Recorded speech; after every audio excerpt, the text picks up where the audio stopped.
Assalamualaikum warahmatullahi wabarakatuh. Perkenalkan, saya Riki Avandra, calon guru penggerak Angkatan 4 dari Kabupaten Agam. Kali ini saya akan melakukan demonstrasi kontekstual pemikiran filosofis Ki Hajar Dewantara dalam karya.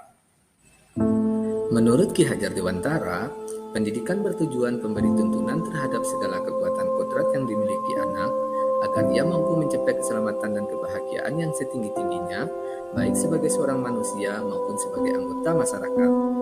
Pendidik itu hanya dapat menuntun tumbuh atau hidupnya kekuatan kodrat yang ada pada anak-anak agar dapat memperbaiki lakunya dan tumbuhnya kekuatan kodrat anak.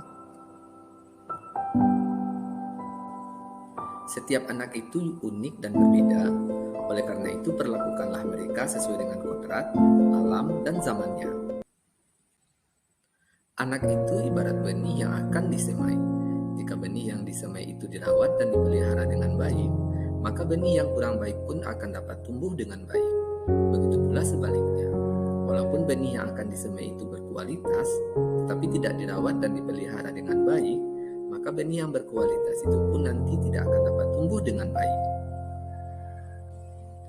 Anak-anak itu juga diibaratkan sebagai planet-planet dalam tata surya.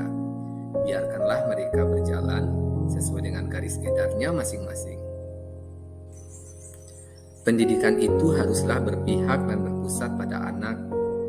Dengan Merdeka Belajar, kita memberikan kesempatan kepada siswa yang seluas-luasnya untuk dapat memilih dan menemukan pembelajarannya. Dengan menerapkan semboyan dari Bapak Pendidikan kita Ki Hajar Dewantara, yaitu Ing Arso Sungtulodo, Ing Madyo Mangunkarso, dan Tun Wuri Handayani. Di depan, kita harus memberi contoh dan teladan, di tengah memberikan bimbingan dan arahan, dan di belakang memberikan dorongan untuk selalu berprestasi.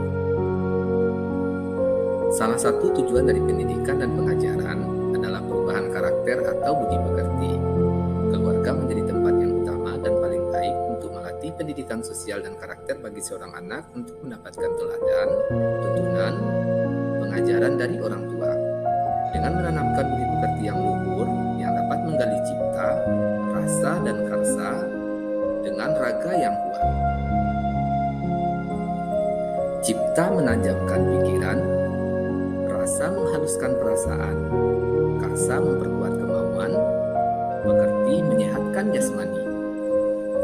Prinsip dalam melakukan perubahan itu terdiri atas 3. Yang pertama, kontinuitas, yaitu tidak melupakan akar nilai budaya. Yang kedua, konvergensi, yaitu pendidikan itu harus memanusiakan manusia.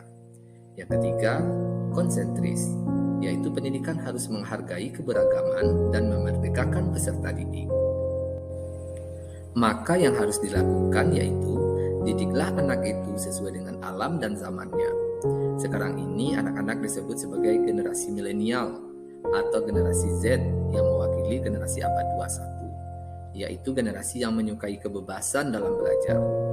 Oleh karena itu, kita harus menerapkan pembelajaran abad 21 yang menuntut keterampilan 4C, yaitu critical thinking, creativity, kolaborasi, dan komunikasi untuk menyongsong revolusi industri 4.0. Tentu dengan mengintegrasikan profil pelajar Pancasila dalam pembelajaran, yaitu beriman dan bertakwa kepada Tuhan Yang Maha Esa dan berakhlak mulia.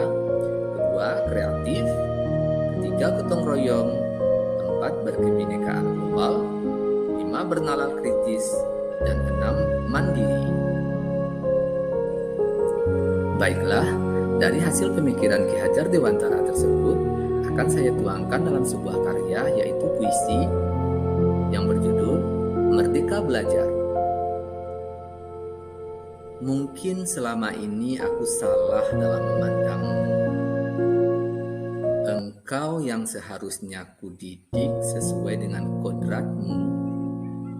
Realitanya engkau belajar sesuai dengan tuntutan dan keinginanku. Dari pemikiranmu, sang Bapak Pendidikan yang syarat ilmu,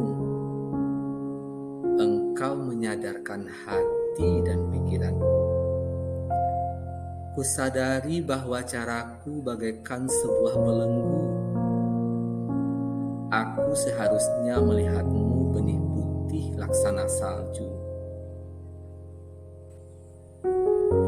Berjalanlah sesuai dengan garis edarmu.